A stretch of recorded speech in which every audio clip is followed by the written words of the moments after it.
Hey everyone, welcome to BRUNO'S MMA show live. I'm gonna try this format for a while. So the way I'm gonna do this is I'm gonna go live on Instagram, on my Instagram account. I'll do the show live. Then after a fact, I'll upload it on YouTube. So yeah, whether people are there to watch it live or if they miss it, doesn't matter, it will be on YouTube after. If you happen to catch the show live on Instagram, of course, you can leave comments and, I might talk with you. So I'm a bit late to the game for a few events that happened. We're obviously going to address what happened very recently, both regarding UFC and the world of circus. Okay. First of all, I want to talk about one championship. And as a quick side note, I want to say that Bellator has been doing some very interesting things. I'll get to it in the next episode because I want to kind of like digest the whole thing before I comment on it, because I love Grand Prix. I think they're amazing, and I really want to address what Bellator is doing. Just a quick side note. But truth be told, this show is not my full-time job. So I can't always keep up with it live. I can't consume all of my time watching MMA as it happens. So Bellator will have to go for next episode, but I love what they're doing though. I want to say that right away.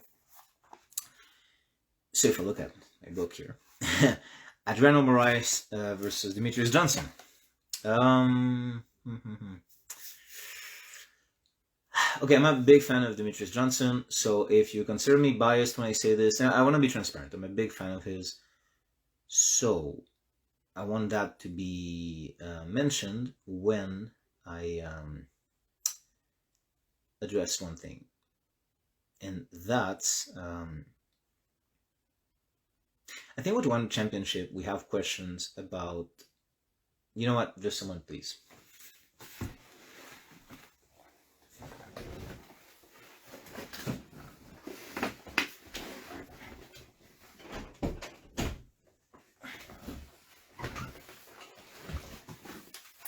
Okay. Okay. So, I think when it comes to one championship and their weight cut, the idea is very noble. I think it's really, really cool. And hello to Atkins. And however, there's no proof, right? I'm not the only one who's addressed it. The weight cuts for one championship are a very romantic idea, but I think we have to be honest and say we don't know if they're real.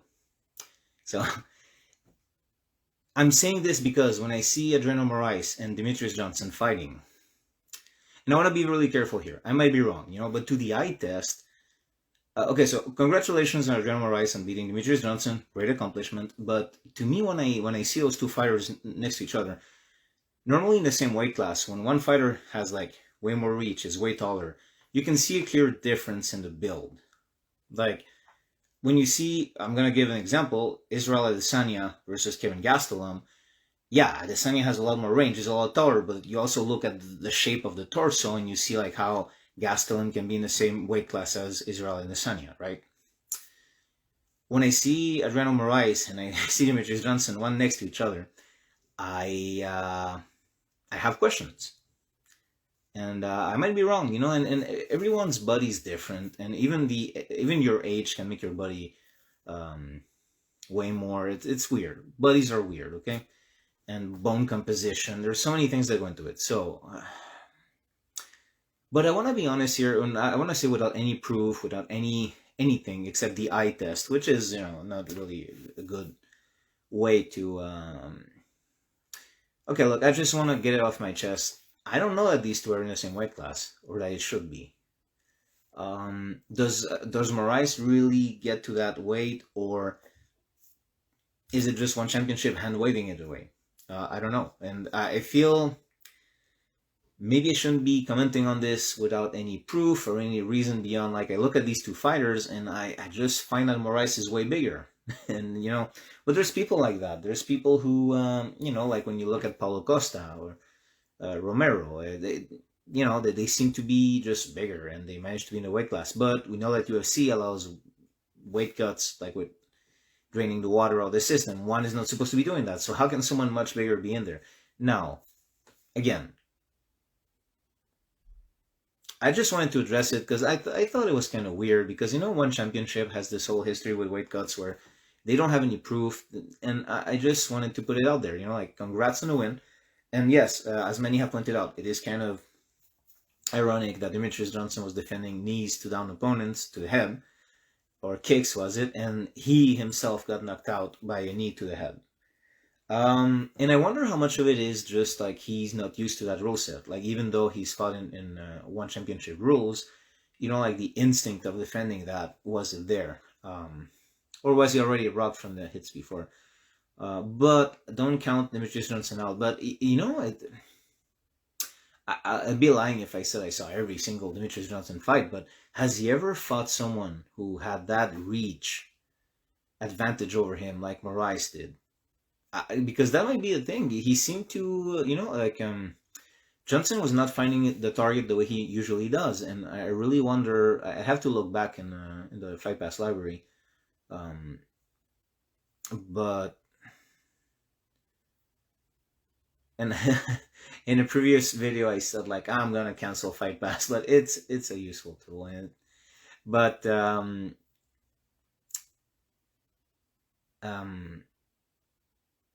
and I'll get back to that in another video, how I watch UFC now. But yeah, I think it was the first time that Demetrius Johnson faced someone who was that much bigger than him.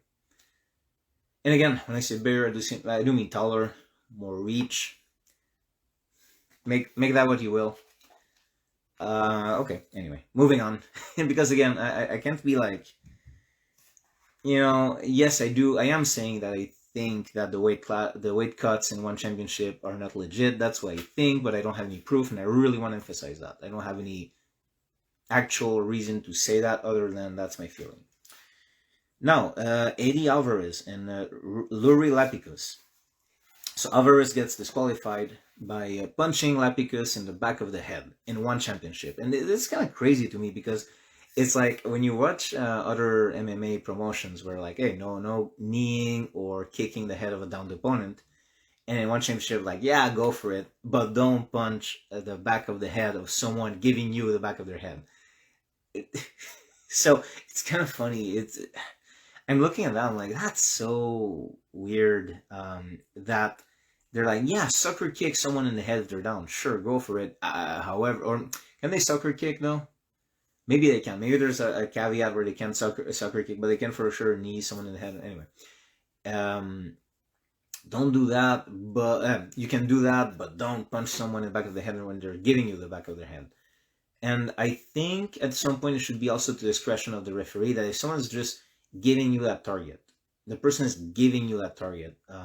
At the very, I don't know. I feel like it should be considered. I don't know about that disqualification because yes, he did punch the guy in the back of the head, but the guy was like giving him the back of the head. That's what the guy was giving him. It's like yes, Alvarez was just punching him. So to me, it feels kind of weird if the guy can just like turn his head, offering an even more vulnerable spot than like his forehead, for example, or his nose even, and that means Alvarez can't punch him anymore.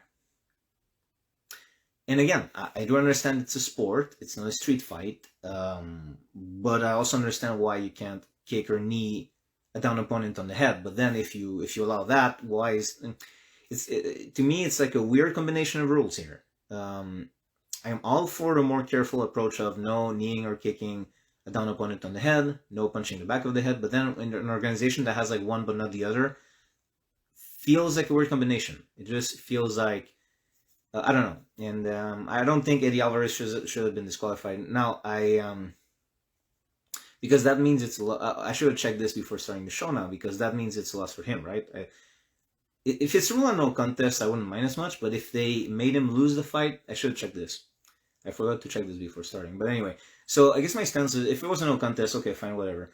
But if it's a disqualification, which I think it is, that's really not fair for Alvarez. The guy was just giving him the back of the head. So is he expected to not punch? I don't know. It seems like a weird combination. Again, repeating myself, but You can kick someone's head when they're down, but you can't punch the back of their head when it's the only target they're giving you. I don't know. Okay, let's get up to date with things, and I'm gonna end with the more important event, which is Whittaker Gastelum. But yeah, let's talk about Askren and Paul, right? Ben Askren and Jake Paul in a boxing fight. Wow. Okay, here's the. I have to come clean, and I have buyer's remorse. I did buy the trailer event. I am ashamed, but I did it, and I want to be honest about it. I know there's a lot of you out there. You watched it and you pretend you didn't. There was a logic behind it though. There was a logic behind it. Obviously, if gun to my head, I could only watch that circus or the Whittaker Gastelum fight, I would have watched UFC night. But because I watch UFC on a website from the Netherlands, which streams it legally if you're watching from the Netherlands, and because I have a VPN thing, I knew I could watch it after. Whereas the trailer thing, I actually, let's see, should be legal, like in Shudo. It's too subjective. I agree. I fully agree with you, Todd Atkins. Again, maybe I don't agree in organizations where you can't kick or knee the back of the head. But if you're gonna allow that, then why would you not allow? It's kind of like do it or don't. Like go with the really safe rules, or just go for early UFC. You know, to me it becomes really it's kind of like karate combat. I like watching karate combat events, but to me it's so confusing. It's like you can throw punches, but you can't throw punches from too close to up close. You can kick the legs, but you can't kick above between the hip and the knee. So they don't want leg kicks to the thighs, for example. But you can kick the calf. So that is kind of like, to me, it's confusing. It's a mess. You know, like when you start going with those rules, when you start mixing things, what is this in the end? So I like Muay Thai. You can kick the legs. American kickboxing from back in the day, you cannot kick the legs, kick up. But those things I think are clear. But when you start going like, yeah, now, what happens if the guy's down and you knee the back of his head? I guess that would be a DQ, right? I feel like in a case where whether it's a rule or not, if it's a rule, if the guy's it's the only target they're giving Eddie Alvarez, you can't disqualify him for it. That's my one issue. I think the referee should use some judgment there. Like, if the guy's standing and Alvarez like turns him around and starts going at the back of his head, okay, fine. But when it's the only target given to him, you know. Anyway, okay, I had moved on from that, but yeah, so I was basically coming up with excuses as to why I watched the Ben Askren and Jake Paul fight instead of watching the UFC night first. And I also want to mention, thanks to the VPN thing, Surfshark, by the way, I'm not like they don't promote the show, they don't what do you call it? They don't sponsor the show or anything, but I use Surfshark. It works for me for VPN. And I didn't pay $50 or $60 or whatever that was for the Ben Askren and Jake Paul fight. I would never have paid that. I paid $23 US, $23.99, and that's because I watched it as if I was from the UK. So I don't like streaming illegally, but I will stream in the way that is most convenient for me, and I will choose the country I'm from when it comes to the time to streaming. So for UFC events, I actually watch them on Kijk.nl from Netherlands, so it's KIJK.nl, I believe. Anyway, so because of that, so I could get the fight for free, and I'm going to talk about Ben Askren in a moment because I have good feelings towards the guy, and normally I wouldn't have been interested in that fight, but you know, I feel like Ben Askren, so many people missed the point of who that guy was. Let's see. Todd Atkins says, I enjoy the concept of Askren versus Paul. I would like to see more MMA guys fighting boxing. Okay, I'm going to respectfully disagree with you, Todd. I'll explain why in a moment. First of all, I got the event because I love Ben Askren. I think he's amazing, and I think a lot of people have missed the point of who he is. They really missed the point that he came into the UFC way past his prime. First of all. Second, that knee from Masvidal was I think the first Usman-Masvidal fight is what the Askren-Masvidal fight was going to look like, except Masvidal did catch him with the knee, so I'm not saying like it was like, I'm not gonna call it lucky shot, but I think like 9 times out of 10, Ben Askren versus Masvidal would have looked like the first fight of Usman versus Masvidal. It wouldn't have been exciting, but it would have been just like someone wrestle effing the other person the whole time. That's what I believe. So yeah, a lot of casuals don't understand. They make memes of Ben Askren, and the guy's super likable, I think. I don't know why some people saw him as a heel. I think the guy's likable. He's funny. He talks some trash, but like, you know, it's kind of. I don't think he goes too far with it like McGregor does, so I'm okay with it. And also, he's kind of like self-deprecating sometimes as well. He can make fun of himself, so it's kind of like fair the way he does it, I guess. Anyway, so I kind of wanted to encourage it, and I was curious, like, could Ben Askren just take Jake Paul into deep waters? And it's kind of funny how like casuals have double standards, because now people saying it that Ben Askren took the fall willingly. No, that didn't happen.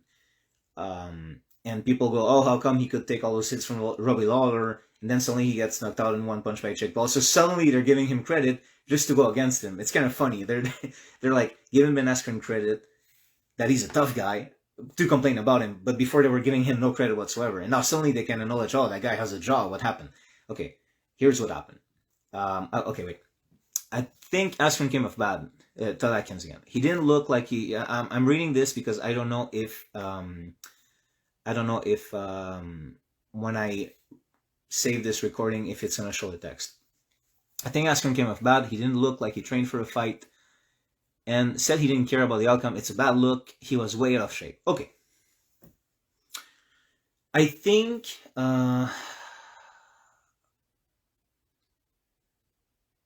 Okay, I think there's some truth to that, but there's also the fact that what did we expect with the time he was given? And I think his approach was healthy. He said he trained for it. I don't think he was that out of shape as much as the guy was a welterweight in his prime, and he already kind of had that body, and then he goes to 190. It's going to look like that. You're going to have the dad bod. But that doesn't matter. I don't think he was out of shape in the sense of conditioning. I think he just added some fat to him to make that weight, or didn't lose as much as he could have, I guess, or I don't know. But he always had like sort of body. Even in his prime, he was never like Mr. like Greek statue, you know. But nevertheless, what do you think about the fight? I think the fight didn't happen in the sense that it was certainly a knockdown, but Askren got up right away. Yeah, he walks. Askren always walks funny. I don't think he was that rocked. Okay, I think it was a good punch that did rock him. I think it like knocked him down for sure. But within boxing rules, he got up super quick. And then at first I was like, okay, that's bull crap. That's rigged against him. Not that Askren was part of it, but the referee was like just ready to find an excuse to say you lost. And then I was showing a video from behind where Askren is like kind of walking backwards instead of forward. And I was like, oh, okay, maybe he was rocked. But then I kind of see Jake Paul is walking sideways, and Askren is kind of actually following him. So I don't think Ben was rocked. I mean, okay, let me rephrase that. He was rocked, but I don't think he was unable to continue the fight at all. I think he would have continued. I think Ben Askren has a granite jaw. I'm not saying he would have won. I'm saying we don't know. We just don't know. Or maybe he was rocked and he would have been knocked out right after. Hey, Connor, there's the sign. Good to see you, man. Let's see where. Didn't hang the sign, but this guy, just give me a moment, this guy made the logo for the show, the current logo. Didn't hang it right now because I moved the chair, but here it is. Hey, man. Oh no, this is not, I have 3 of these because they kept sending like a bad print, like this one has a white line. The purple one is hung on the other side, so next time I go live, I'll have it behind me. But yeah, Connor Design did this. Amazing work. Check out his Instagram if you want a logo made for your show or whatever else. And by the way, con artist. In the next episode, I'm gonna be talking about Tony Ferguson because we both love the guy. So I just want to mention that. Anyway, so yeah, Askren. Okay. Yeah, it's a pretty cool logo. I had to make it physical, you know. Yeah. So okay, Scott Atkins mentioned like okay, Askren was a shape. I think he was as in shape as he could have been, but I think he was in good enough shape to do the job. And I think Askren is not a good boxer, but I don't think he was knocked out. And I think he could have taken Jake Paul into deep waters. Was he allowed to continue? We'll never know. People saying that oh he got knocked out and that's it, like that's not what I saw. I saw he got knocked down, but I didn't see him getting knocked out, and that's what bothers me when they say it's a KO. Also, can we address like the ref was in that boxing fight was not allowing people to clinch at all. Whereas in all the other fights, like the boxers would like clinch for a while, and I've seen that before. And I'm gonna address that. I'm not gonna talk about boxing refs in a moment because boxing refs are starting to piss me off when crossovers happen. So when you look at McGregor and Mayweather, and the ref was like telling McGregor like no funny bit. I don't remember. Like he was like don't do anything, blah blah blah. Okay, that was weird. Like how McGregor was treated in that moment. Not a big fan of McGregor, but it was kind of weird how the ref was like treating him like he was gonna kick Mayweather in the head or something.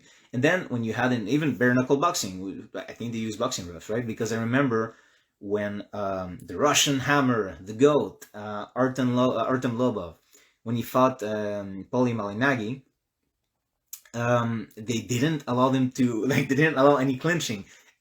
And it's in the rules that they can. In bare knuckle boxing, if you're clinching but you're busy and you're doing some dirty boxing, you're supposed to be able to clinch. And they didn't even let them. Which again, now we'll watch like the thriller night of it was so awkward, man. It's the last time I ever purchased a hey Ironix, thank you for joining us.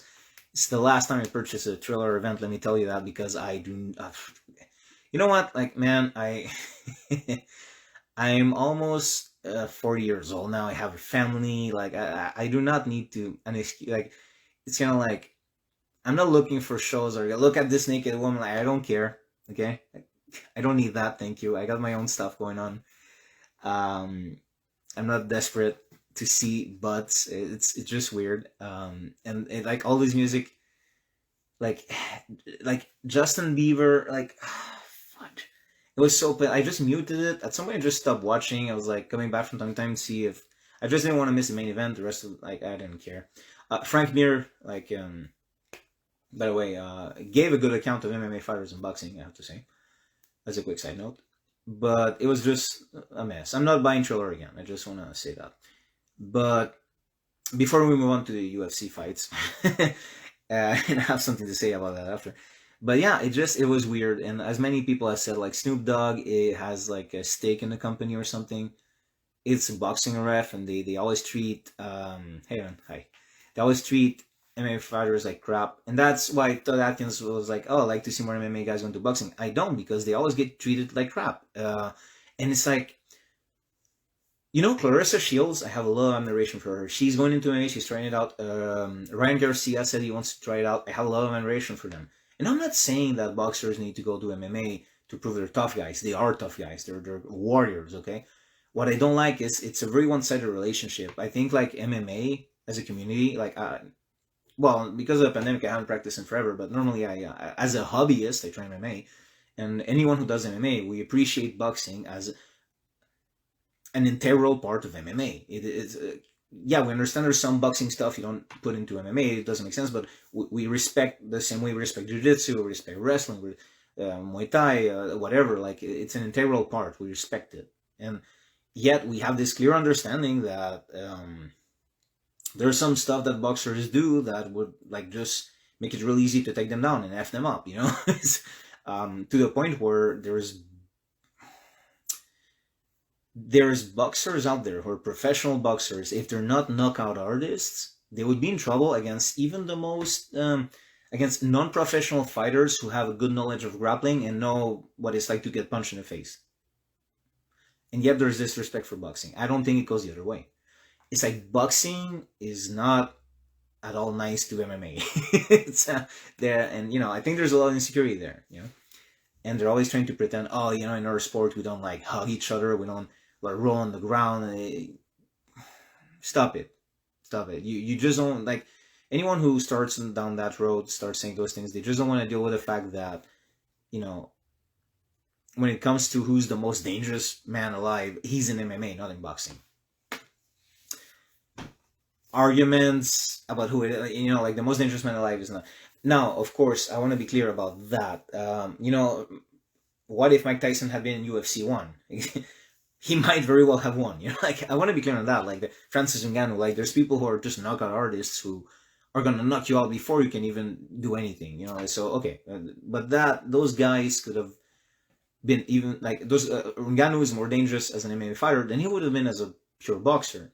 So if Mike Tyson had trained MMA, he would be a more dangerous man than just boxing. So it's kind of my point. And it sounds like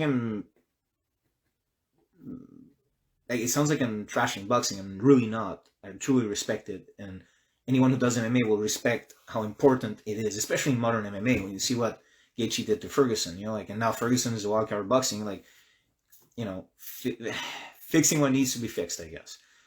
But it's just, you know, when Todekin says, I want to see more MMA guys in boxing, I don't. I'm tired of disrespect. I'm just tired of disrespect. And it's kind of like, the boxing fans are all like, they got demolished. Yeah, like, send your boxer to an octagon. Let's see what happens. And then, I think the most important argument when it comes to combat sports, have them fight in the street. Let's see what happens.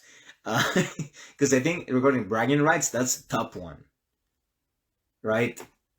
Look, deep down, anyone doing combat sports, even those who will tell you until they're blue in the face that they do it just for the sport, there's a part of it, get a few beers in them, they're going to brag about the fact that they can beat up most normal people who don't train. So it is always an integral component, okay? It's always an integral component. And I think Brazilian Jiu-Jitsu is very popular now because it offers people that opportunity without getting punched in the face. And I love Brazilian Jiu-Jitsu. I'm not dissing it, but I just mean I think Brazilian Jiu-Jitsu is what it is now because it is an efficient martial. In the past, people who didn't want to get punched in the face were doing like karate katas in nothing. And I respect certain styles of karate, and I have no respect for others. But you know, they were doing like people who didn't want to get punched in the face but wanted to feel at least like they could handle their own in the fight would do like kata in the air and never spar. Now at least they can do Brazilian Jiu-Jitsu. They can actually be dangerous without getting punched in the face. And anyway, okay, I'm getting off topic.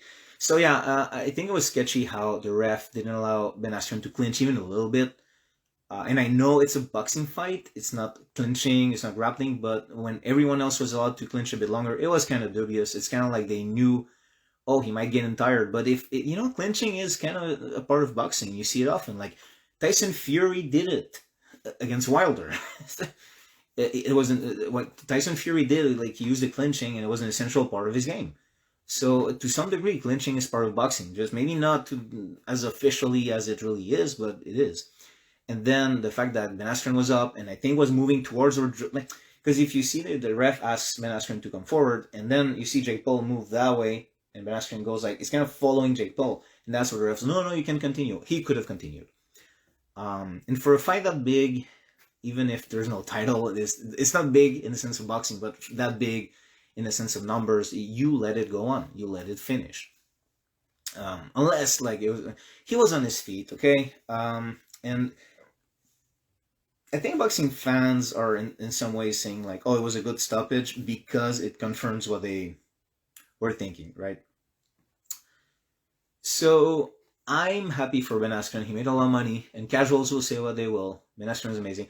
And I wish he continues competing, but the guy's past his prime, so I don't want to see him compete in MMA anymore. I don't want to see him compete in boxing, certainly not. But I would love to see him compete in, like, I don't know, Chael Sonnen Submission Underground, something grappling-based.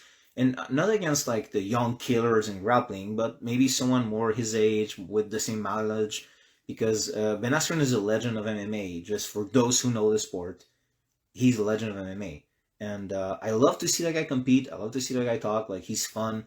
And for anyone with appreciation for grappling, you know, you can trash talk all you want. The Ben Askren and Damian Maia fight, yeah, the striking was not what you're watching for. But when it came to the grappling, it was amazing. It was like top-notch grappling. It was just awesome if you know what you're looking at. So I would like to see Askren compete in grappling-based events. I hope he'll do that against people who are maybe like closer to his age or closer to his mileage. Obviously I don't want to see Askren against Gordon Ryan, but that would be fun. I don't know if he will at this point. I think it's kind of weird how people will respect a legend who they saw their whole career in the UFC, for example. And then when they start to decline, they can acknowledge, well, okay, he's not at his prime yet anymore, but he used to be something. But because Ben Askren was never in the UFC in his prime, it's like a lot of people refuse to acknowledge his greatness when he was in his prime. Anyway, okay, moving on to the final thing I have to say: Whittaker and Gastelum. It's kind of interesting. I think the rematch because for sure we're heading into Whittaker Adesanya too. And I think the rematch will be very different. I don't know if... Hey, Zach, thank you for joining us. So, I don't know if Whittaker is going to win this time around or lose again, but I'm not looking at the first Whittaker Adesanya fight.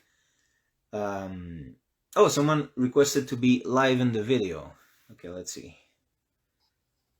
Yeah, let's have him on. Okay. Hey man, sent you. See.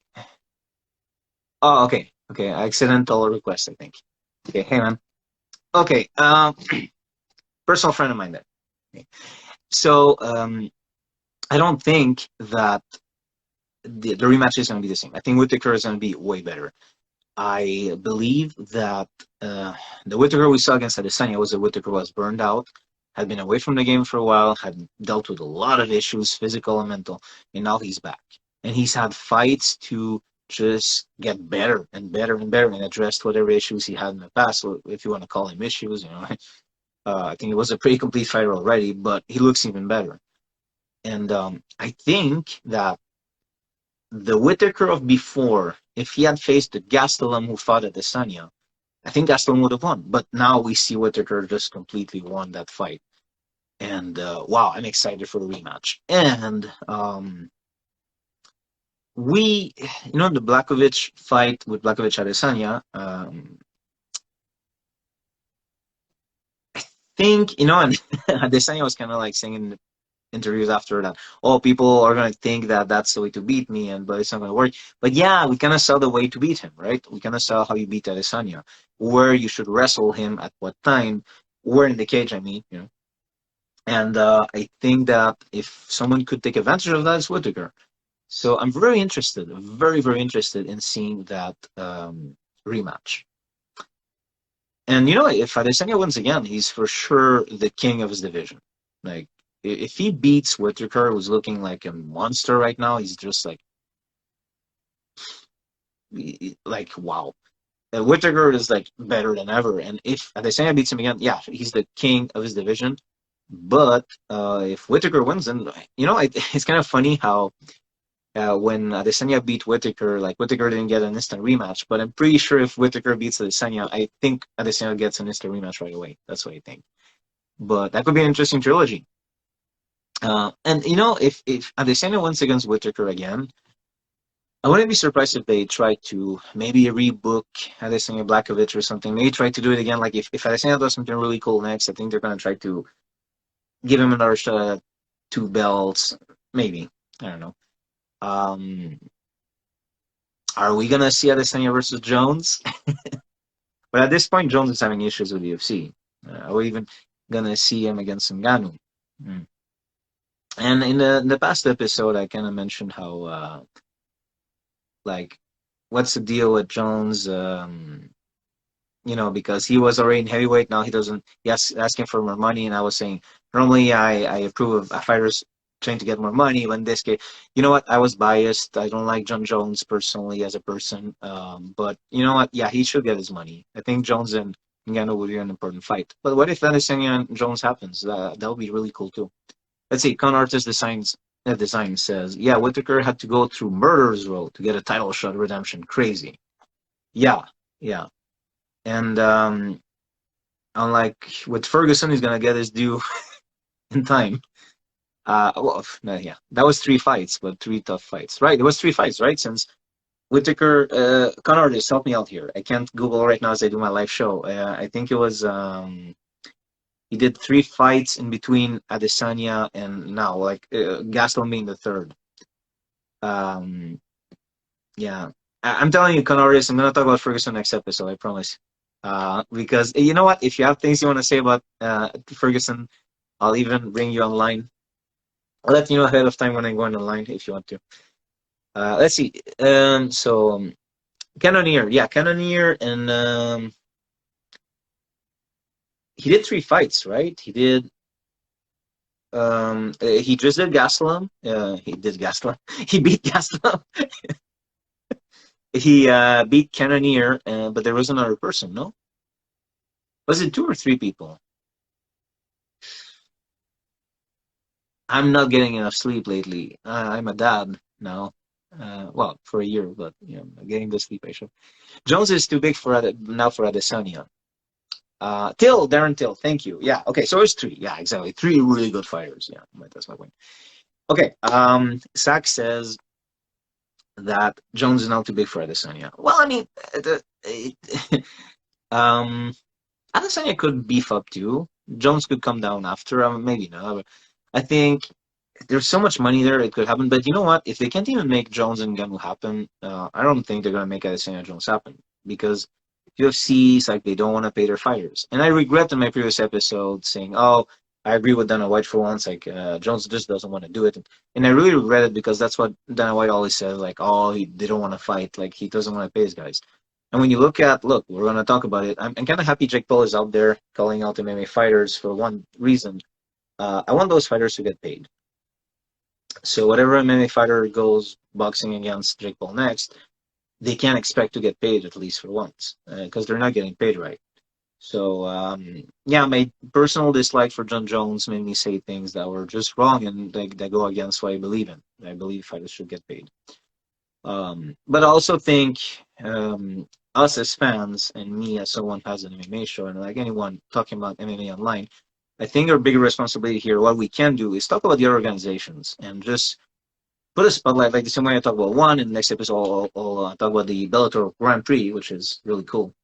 I think if the competition is more talked about, it's more seen, like Pettis is on PFL now.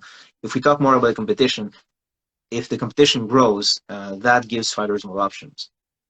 If we're only just watching UFC all the time, like the other companies are going to be big enough all the time to give like their proper paychecks.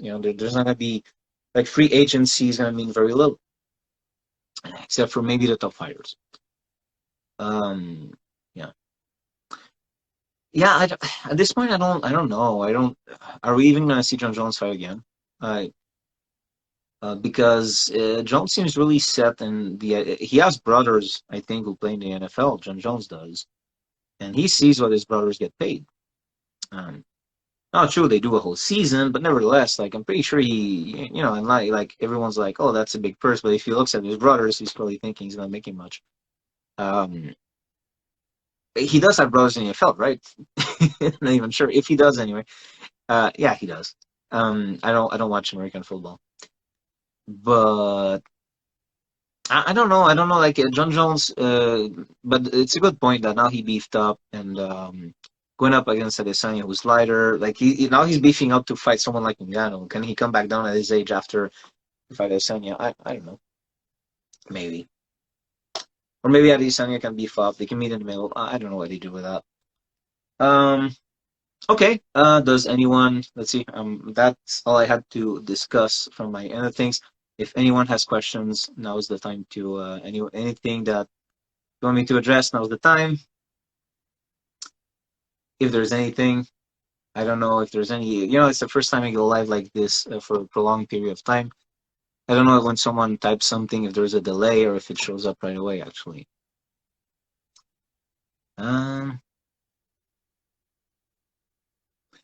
So as I was saying in the beginning of the video, when no one was watching at the moment. Oh, okay, cool.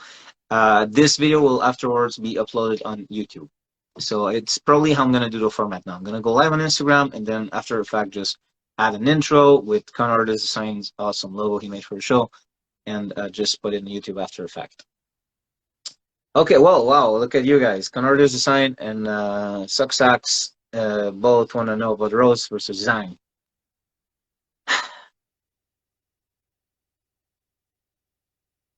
Guys, do you want me to address what Rose said or just the fight itself? I guess that's pertinent. I'm going to start with the fight itself. Let me know if you want me to address the rest, but as far as the fight goes, I think Zhang is going to win. She's really, really strong. And Rose, both. Okay. Okay. Yeah, I think Zhang is going to win. I think she's not only an amazing martial artist, she's also like a what I think about her comments. Okay, I'm gonna address what I think about her comments. But for the fight itself, I think Zhang will win, but we'll see. Because she's just determined right now. And Rose, the mental aspect, and no disrespect to Rose, I just think that Zhang is focused in a way that, but Rose seems to take it really personally. So we're gonna, I guess, you know what? I'm not so sure anymore because to me it wasn't about the skill set. Rose, she the cutest. Okay, come on, guys. Uh let's keep it about fighting here and the controversies about politics. So my idea was, like Rose seems to be really intent on winning this one though. So because I was just going to do with the mentality, but I think both of them might be in the right place to make this like a fire of a fight. Like, you know what? I can't believe I didn't talk about this fight. It's actually going to be pretty good because Usman and Masvidal is coming, right? So Usman wins again. It's going to look the same. That's my opinion. I don't have much to say about that. That fight shouldn't have an encore, and so Usman's going to win. That's all I have to say for that. Okay, Rose versus Zhang, or rather, what Rose said. You know what I find amazing is how in the Western world, the Western world, political correctness has its place in society. You can't go around saying whatever and not making an effort to be well understood and not hurt someone accidentally. Or, because when people complain of political correctness, very often it's because they have opinions that are not really okay, often, but not always. But also, political correctness can be really dumb. It's kind of like it can go both ways. So when Rosa Majunas said what she said about communism, basically, her family background suffered under that. So everyone's there, like, kind of applying their own worldviews. And right, Rose is an American, right? So you can. Everyone's so quick to be like, oh, yeah, because, and it's kind of weird how the world treats China. Can we say that China, politically speaking, not its people, not its culture, politically speaking, can we say it's a pretty bad country? Can we just say it? Can we address that? I kind of remember like the old Rocky movies, like in the 80s, like the Cold War, and like everyone's like, us versus them.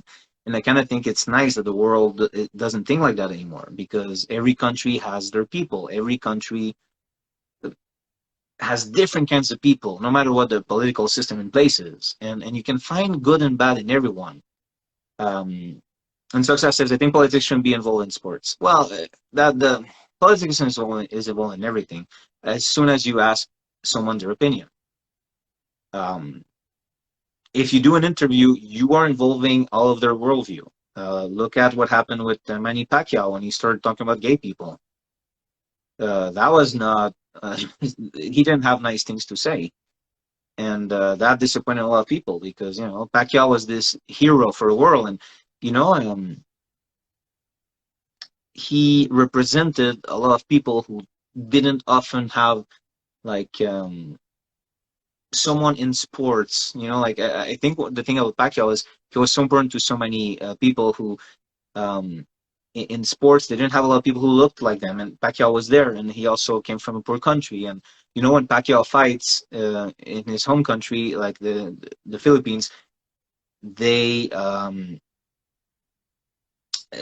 all crime stops, and I don't know if it's still like that, but apparently like there was no crime. Everyone's just watching the fights. He was that important. And then he goes and says like horrible things about gay people, and you're like, oh man, I wish they hadn't asked him, like, but especially these days with social media, and the interviews are not just in one channel, they go all around the internet. And so you can't really, as soon as you put a microphone in front of someone, you can't take politics out of it, is what I think.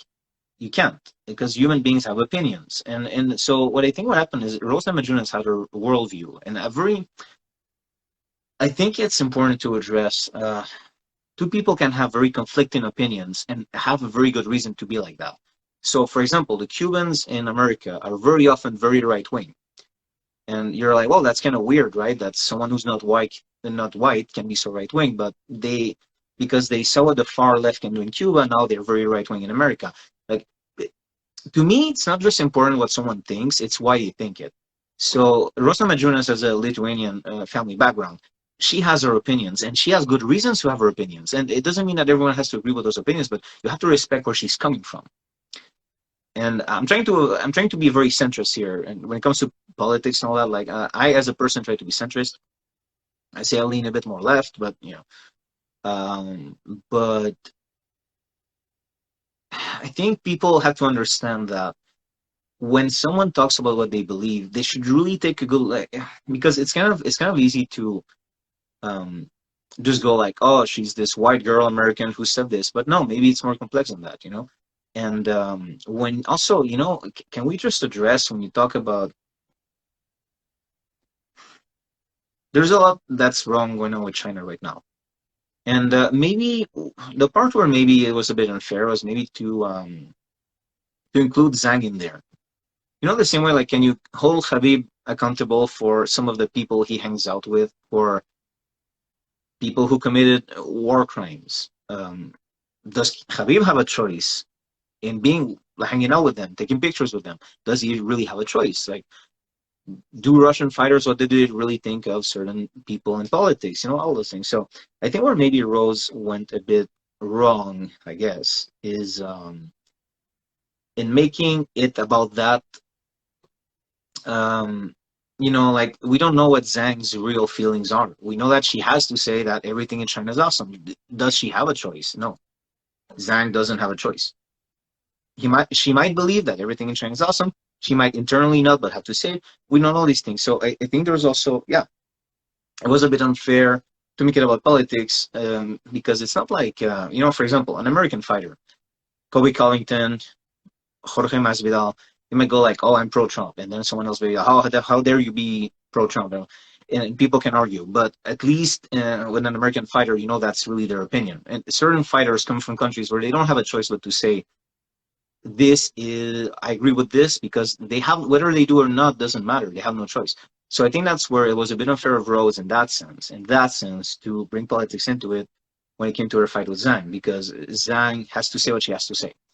But also, people coming down at her like she's this intolerant person are missing the point of what Rose's own experience in her family has been.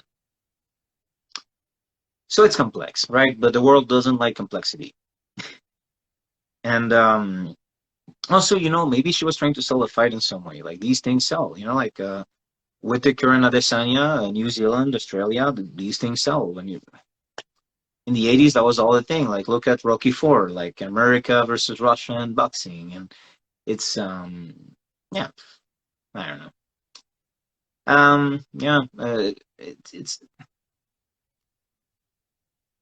I understand the sentiment. Politicians involved in sports, but then again, very often sports are about politics.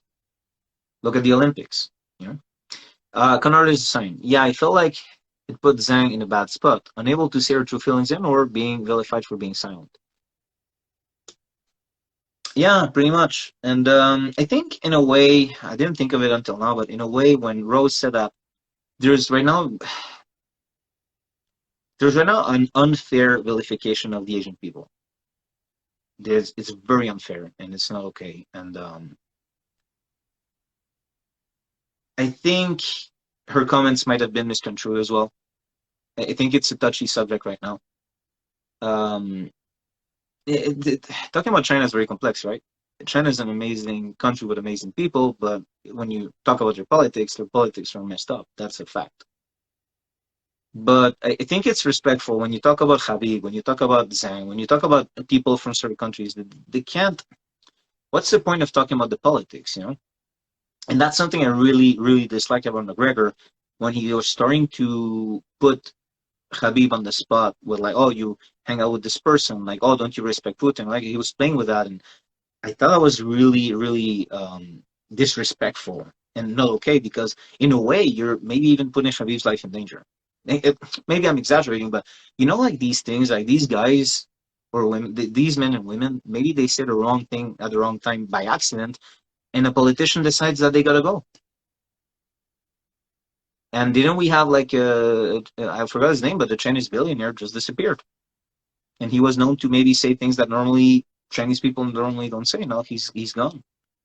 And he was a billionaire. He was a powerful man, had lots of money. What's going to happen to Zanya if she says so? Or maybe she agrees with everything. I don't know. I don't know. But it's. I understand where Rose was coming from. I understand how that could have been something that really made her passionate. I don't think she was trying to just sell the fight, but I also understand why people had a reaction to it. And I think one has to be careful because it's. I do not think that yeah, I don't. Yeah, Ali Abdelaziz. Yeah, anyway, that's a whole other thing that I'm not gonna get into because we're running out of time. But I really think that I lost track of. Okay, wait. What was I saying?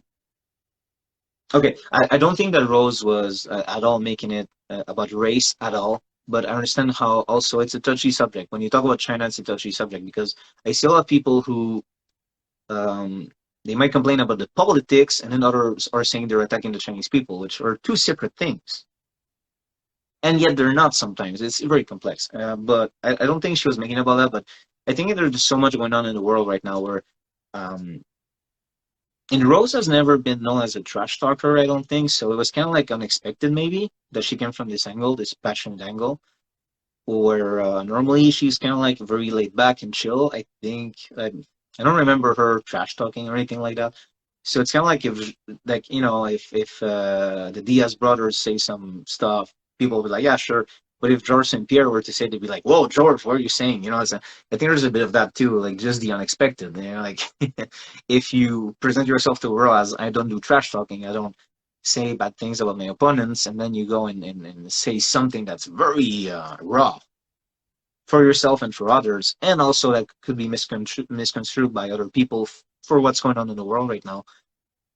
Uh, you know what? As I think about it, and I know that wasn't Rose's intention, but I think going there because of what's happening in the world, all the attacks on Asian people, like, you have to be very careful when you tread those waters because you don't want to make it about us versus them. Um, for sure, I'm not. Yeah, when GSP said I'm not impressed by your performance. Yeah, that was as trash talky as he got. Uh, if you want to see GSP say some mean stuff, you have to watch Falcon and the Winter Soldier, where he plays a supervillain, and it's all pretend. Uh, let's see. Conrad's design also says definitely the shock value made it that much more newsworthy. Yeah, exactly. No one thought she was going to say that. Anyway, you know what?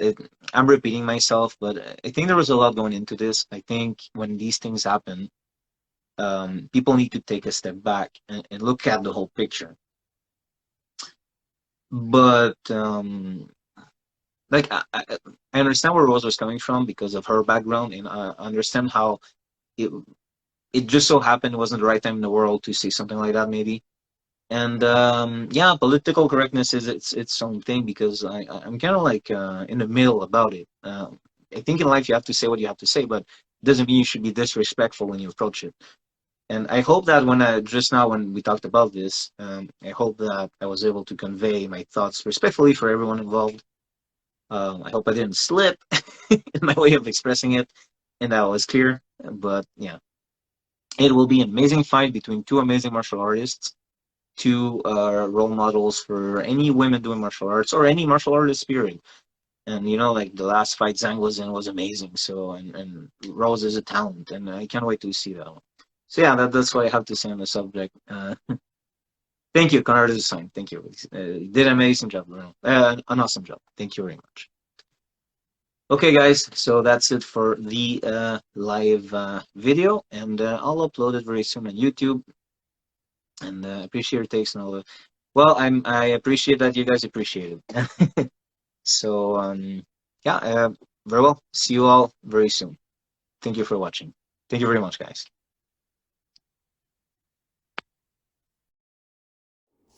Thanks for watching. If you like this video, please consider liking and subscribing to the channel. Also, I have a Patreon that you can find in the description of this video. Thank you very much.